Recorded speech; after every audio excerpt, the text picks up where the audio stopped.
13장. 예수님께서 성전을 떠나실 때 한 제자가 예수님께 말했습니다. 선생님 보십시오. 정말 아름다운 돌이지요. 정말 아름다운 건물이지요. 예수님께서 이 큰 건물을 보느냐? 돌 위에 돌 하나도 남지 않고 완전히 무너질 것이다 라고 말씀하셨습니다. 예수님께서 성전 맞은편 올리브산에서 앉아 계실 때 베드로, 야고보, 요한과 안드레가 예수님께 조용히 물었습니다. 우리들에게 말씀해 주십시오. 언제 이런 일들이 일어나고 이런 일들이 이루어질 때에 무슨 징조가 있겠습니까? 예수님께서 그들에게 말씀하기 시작하셨습니다. 아무도 너희를 속이지 못하게 조심하여라. 많은 사람들이 내 이름으로 와서 내가 바로 그리스도다 라고 말할 것이다. 그리고 많은 사람들을 속일 것이다. 너희는 전쟁에 대한 소식과 소문을 들을 것이다. 그러나 두려워하지 마라. 이런 일들은 반드시 일어나야 한다. 그러나 끝은 아직 아니다. 민족이 다른 민족과 싸우려고 일어나고 나라가 나라와 싸우려고 일어날 것이다. 여러 곳에서 지진이 일어나고 기근도 있을 것이다. 이런 것들은 출산하는 진통의 시작에 불과하다. 너희는 주의하여라. 사람들이 너희를 법정에 넘길 것이고 너희는 회당에서 매를 맞을 것이다. 너희가 나 때문에 총독들과 임금 앞에 서게 되어 그들에게 증언할 것이다. 그러나 먼저 복음이 모든 민족에게 전해질 것이다. 사람들이 너희를 체포하여 재판에 넘길 때 무엇을 말할까 하고 걱정하지 마라. 그때 하나님께서 너희에게 주시는 것들을 말하여라. 말하는 것은 너희가 아니고 성령님이시다. 형이 동생을 죽게 내주고 아버지가 자식들을 내주고 자식들이 부모를 거역하여 일어나며 죽게 할 것이다. 내 이름 때문에 너희가 미움을 받을 것이다. 그러나 끝까지 견디는 사람은 구원받을 것이다. 멸망케 하는 혐오할 만한 것이 서 있지 않아야 할 곳에 서 있는 것을 보거든 읽는 사람은 깨달아라. 유대에 있는 사람들은 산으로 도망하여라. 지붕 위에 있는 사람은 집에 있는 것을 가지고 나오려고 내려와 들어가지 마라. 밭에 있는 사람은 옷을 가지려고 돌아서지 마라. 그때에는 임신한 여자들이나 아이에게 젖을 먹이는 여자들에게 화가 있다. 이런 일이 겨울에 일어나지 않도록 기도하여라. 그때에는 환난이 있을 것인데 이런 환난은 하나님께서 세상을 만드신 때부터 지금까지 없었던 것이며 앞으로도 이런 환난은 없을 것이다. 주님께서 이 날들을 줄여주시지 않는다면 어느 생명도 구원받지 못할 것이다. 그러나 하나님께서 선택한 사람들을 위하여 이 날들을 줄이셨다. 그때 어떤 사람이 여보시오 그리스도가 여기 계십니다. 또는 저기 계십니다 하고 말해도 믿지 마라. 거짓 그리스도와 거짓 예언자들이 일어나서 증거와 기적을 보여줄 것이다. 그래서 가능하면 선택된 사람들을 잘못된 길로 인도하려고 할 것이다. 그러므로 조심하여라. 내가 모든 것을 미리 일러주었다. 그러나 그때 환난이 지나가면 해가 어두워지고 달이 그 빛을 내지 않을 것이다. 별들이 하늘에서 떨어지고 하늘에 있는 권세들이 흔들릴 것이다. 사람들은 인자가 큰 능력과 영광으로 구름 가운데 오는 것을 볼 것이다. 그리고 인자가 천사들을 보내어 땅끝에서 하늘끝까지 사방에서 선택된 사람들을 모을 것이다. 무화과 나무로부터 교훈을 배워라. 가지가 부드러워지고 새 잎을 내면 여름이 가까운 줄 안다. 이처럼 이런 일들이 일어나는 것을 보면 인자가 바로 문 앞에 가까이 온 줄 알아라. 내가 너희에게 진정으로 말한다. 이 세대가 지나가기 전에 이 모든 일들이 일어날 것이다. 하늘과 땅은 없어질 것이나 내 말은 없어지지 않을 것이다. 그날과 그때는 아무도 모른다. 하늘에 있는 천사도 모르고 아들도 모르고 오직 아버지만이 아신다. 주의하여라. 항상 경계하여라. 그것은 그때가 언제인지 알지 못하기 때문이다. 마치 여행을 떠나는 어떤 사람과 같다. 그는 집을 떠나면서 자기 종들에게 집을 돌보라고 맡겼다. 각각 임무를 주었는데 문지기에게는 집을 잘 지키라고 명령했다. 그러므로 깨어있어라. 집주인이 언제 돌아올지 저녁에 혹은 밤중에 혹은 새벽닭이 올 때 혹은 아침 무렵에 올지 모르기 때문이다. 그가 갑자기 돌아와서 너희가 자고 있는 것을 보지 않게 하라. 내가 너희에게 말하는 것은 모두에게 하는 말이다. 항상 깨어있어라. 몇몇 사람이 성전에 대해 아름다운 돌과 헌금으로 꾸며졌다고 이야기하였습니다. 그러자 예수님께서 말씀하셨습니다. 너희가 지금 보고 있는 이것들이 돌 하나도 돌 위에 남지 않고 다 무너질 날이 올 것이다. 제자들이 예수님께 물었습니다. 선생님, 언제 이런 일들이 있겠습니까? 그리고 이런 일들이 일어날 때 어떤 징조가 나타나겠습니까?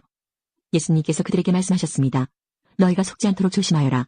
많은 사람들이 내 이름으로 와서 내가 그리스도다 하거나 때가 왔다고 말할 것이다. 그러나 그들을 따라가지 마라. 전쟁과 난리의 소식을 들을 때 두려워하지 마라. 이런 일들이 먼저 일어나야 하겠으나 종말이 바로 뒤따라오는 것은 아니다. 예수님께서 계속해서 그들에게 말씀하셨습니다. 나라가 나라를 대항하여 일어나고 왕국이 왕국을 맞서 일어날 것이다. 큰 지진이 있을 것이며 여러 곳에서 질병과 기근이 있을 것이다. 하늘로부터 무서운 일과 큰 징조가 있을 것이다. 그러나 이 모든 일들이 일어나기 전에 사람들이 너희를 잡고 박해할 것이다. 또한 너희를 회당과 감옥에 넘길 것이다. 너희는 내 이름 때문에 왕과 총독 앞에 끌려갈 것이다. 그러나 이것이 너희에게는 증거의 기회가 될 것이다. 너희는 변론할 말을 미리 준비하지 않겠다고 마음에 결심하여라. 내가 너희에게 말과 지혜를 주어 너희 원수 가운데 그 누구도 너희를 맞서거나 반박하지 못할 것이다. 너희의 부모와 형제, 친척, 친구들이 너희를 넘겨줄 것이다. 그리고 너희 중 몇몇을 죽이기도 할 것이다. 너희는 내 이름 때문에 모두에게 미움을 받을 것이다. 그러나 너희 머리카락 하나도 다치지 않을 것이다. 너희는 인내함으로 생명을 얻을 것이다. 예루살렘이 군대에 포위당한 것을 보면 예루살렘의 파괴가 곧 다가왔다는 것을 깨달아라. 그때 유대에 있는 사람들은 산으로 도망하여라. 예루살렘 안에 있는 사람들은 빨리 빠져나가거라. 시골에 있는 사람들은 예루살렘 안으로 들어가지 마라. 그것은 이날이 바로 징벌의 날이기 때문이다. 기록된 모든 것이 이루어질 것이다. 그날에는 임신한 여자와 아기에게 젖을 먹이는 여자에게 화가 있다.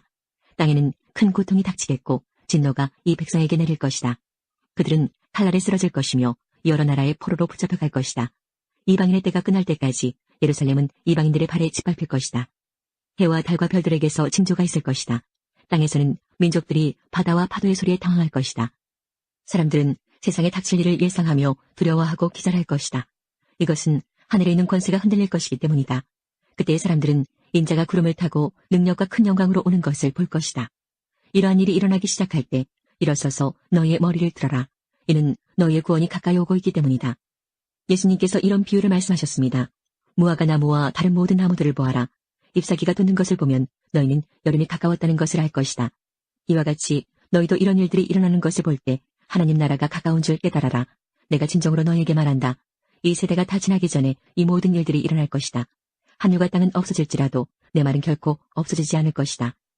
내 마음이 방탕과 술 취함과 삶의 걱정으로 무겁게 눌리지 않도록 하여라. 그날이 마치 덫처럼 갑자기 내게 다가올 것이다. 그날은 온 땅에 살고 있는 모든 사람에게 다가올 것이다. 일어날 이 모든 일들을 피할 힘을 얻고 인자 앞에 서기 위하여 항상 기도하며 깨어 있어라. 26장. 예수님께서 이 모든 말씀을 마치셨을 때입니다. 예수님께서 제자들에게 말씀하셨습니다. 너희도 알다시피 들기가 6월절이다. 그때 인자는 넘겨져 십자가에서 죽을 것이다. 그때 대제사장과 장로들이 가야바라고 하는 대제사장 공관에 모였습니다. 그들은 조용히 예수님을 잡아 죽일 계획을 세웠습니다. 그러나 그들은 명절 기간에는 안 돼. 사람들 사이에 폭동이 일어날 수 있으니까라고 말했습니다. 예수님께서 베다니에서 문둥병에 걸렸던 시몬의 집에 계셨을 때입니다. 한 여자가 비싼 향유 한 병을 가지고 와 식사하고 계시는 예수님의 머리에 이 향유를 부었습니다. 이 광경을 본 제자들이 화를 냈습니다. 왜 이 값비싼 향유를 낭비하는 것이요? 그것을 비싼 값에 팔아서 가난한 사람들에게 줄 수도 있었을 텐데. 예수님께서 이것을 하시고 말씀하셨습니다. 왜 이 여자를 괴롭히느냐? 그는 나에게 좋은 일을 하였다. 가난한 사람들은 항상 너희 가운데 있을 것이다. 그러나 나는 너희와 항상 함께 있지 않을 것이다. 이 여자는 내 몸에 향유를 부어 내 장례를 준비한 것이다. 내가 진정으로 너희에게 말한다. 온 세상에 복음이 전해지는 곳마다 이 여자가 한 일도 전해져 그를 기억할 것이다. 그때 12제자 가운데 한 명인 가룟 출신의 유다가 대제사장들에게 갔습니다. 가룟 유다가 말했습니다. 내가 예수를 당신들에게 넘기면 나에게 얼마를 주겠소? 제사장들은 유다에게 은 30개를 주었습니다. 그 후로부터 유다는 예수님을 넘길 기회를 노렸습니다. 무교절의 첫 번째 날에 제자들이 예수님께 와서 말했습니다. 6월절 음식을 어디에다 준비할까요? 예수님께서 대답하셨습니다. 성 안에 들어가 한 사람에게 이렇게 말하여라. 선생님께서 때가 가까웠으니 당신 집에서 제자들과 함께 6월절을 보내겠다고 말씀하십니다. 제자들이 예수님께서 말씀하신 대로 행하여 6월절을 준비하였습니다. 그날 저녁에 예수님께서 12명의 제자들과 함께 음식을 드시기 위해 앉으셨습니다. 모두들 식사를 하고 있을 때 예수님께서 말씀하셨습니다. 내가 너희에게 진정으로 말한다. 너희 중에 하나가 나를 배반할 것이다. 제자들은 매우 슬퍼하며 한 사람씩 예수님께 묻기 시작했습니다. 주님, 제가 그 사람은 아니지요. 예수님께서 대답하셨습니다. 나와 함께 그릇에 손을 넣는 자가 나를 배반할 것이다.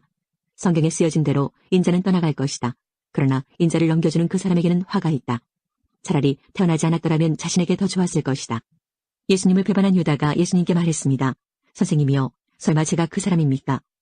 예수님께서 그에게 내가 말했다 하고 대답하셨습니다.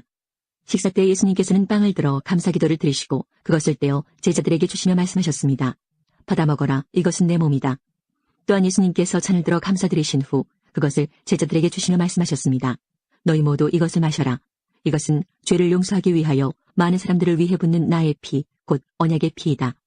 내가 너희에게 말한다. 내가 아버지 나라에서 너희와 함께 새롭게 마시는 그날까지 지금부터는 포도열매로 빚은 것을 마시지 않을 것이다. 그들은 찬송을 부르고 올리브산으로 올라갔습니다. 예수님께서 제자들에게 말씀하셨습니다.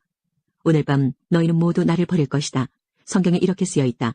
내가 목자를 칠 것이니 양이 흩어질 것이다. 그러나 내가 살아난 뒤에 너희보다 먼저 갈릴리로 갈 것이다.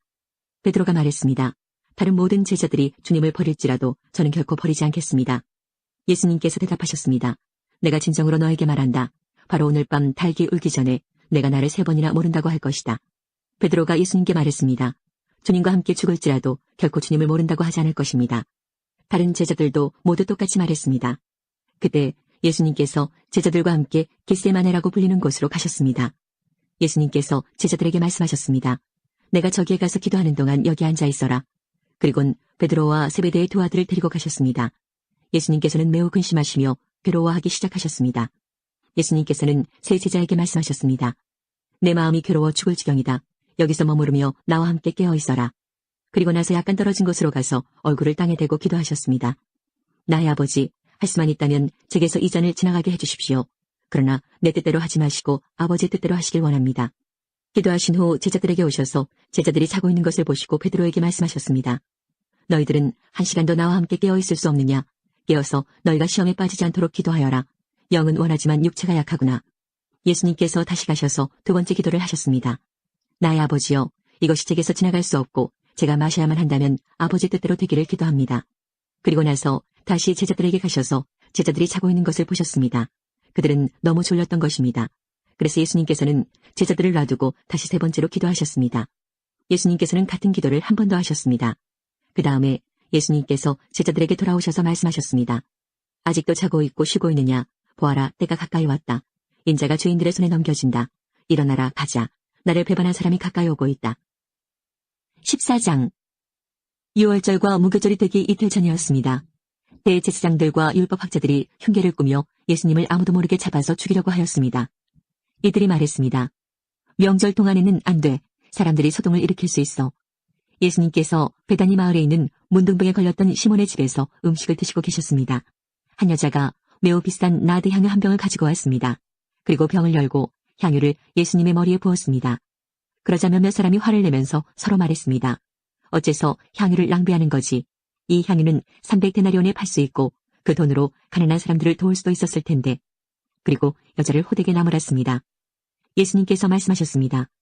가만두어라. 어째서 여자를 괴롭히느냐? 그는 내게 좋은 일을 했다. 가난한 사람들은 항상 너희와 함께 있으므로 원하면 언제든지 좋은 일을 할 수 있다.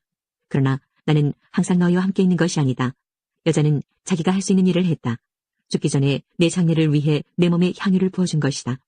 내가 너희에게 진정으로 말한다.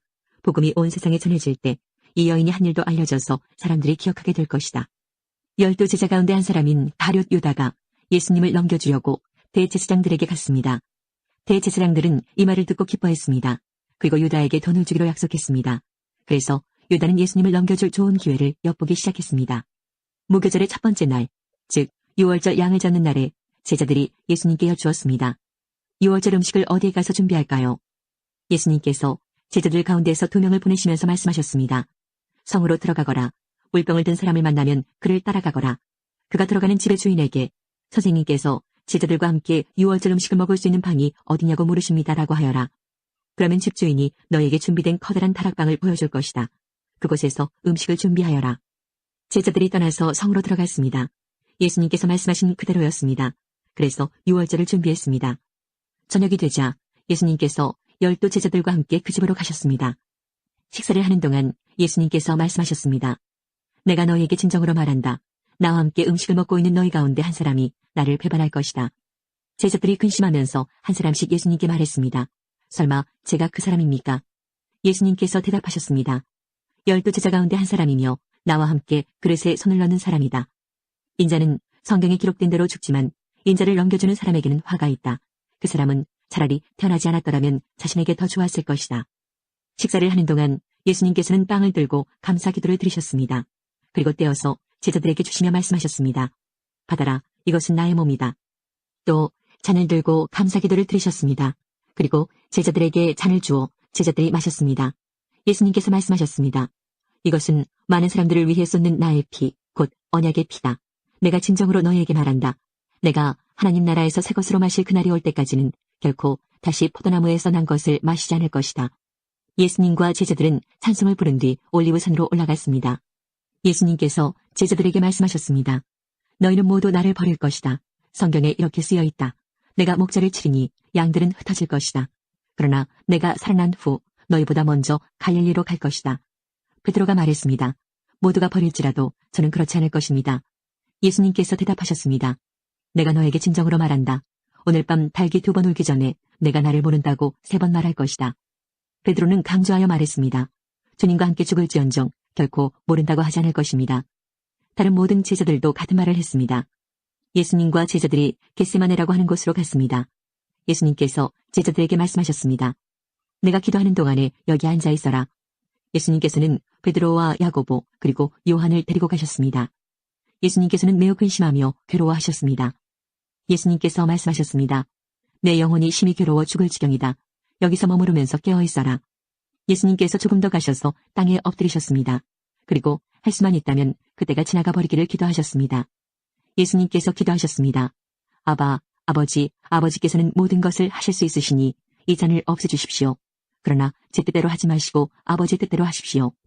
예수님께서 제자들에게 오셔서 자고 있는 것을 보시고 베드로에게 말씀하셨습니다. 시몬아, 자고 있느냐? 나와 함께 1시간도 깨어 있을 수 없더냐? 시험에 들지 않도록 깨어서 기도하여라. 영은 원하지만 몸이 연약하구나. 다시 예수님께서 제자들을 떠나서 같은 말씀으로 기도하셨습니다. 그리고 다시 제자들에게 오셔서 자고 있는 모습을 보셨습니다. 그것은 제자들이 너무 졸렸기 때문입니다. 제자들은 예수님께 무슨 말을 해야 할지 몰랐습니다. 3번째 예수님께서 오셔서 말씀하셨습니다. 아직도 자고 있느냐? 아직도 쉬고 있느냐? 그만하면 됐다. 이제 시간이 되었다. 보아라. 인자가 죄인들의 손에 넘겨진다. 일어나자, 가자, 보아라. 나를 넘겨줄 사람이 가까이에 와 있다.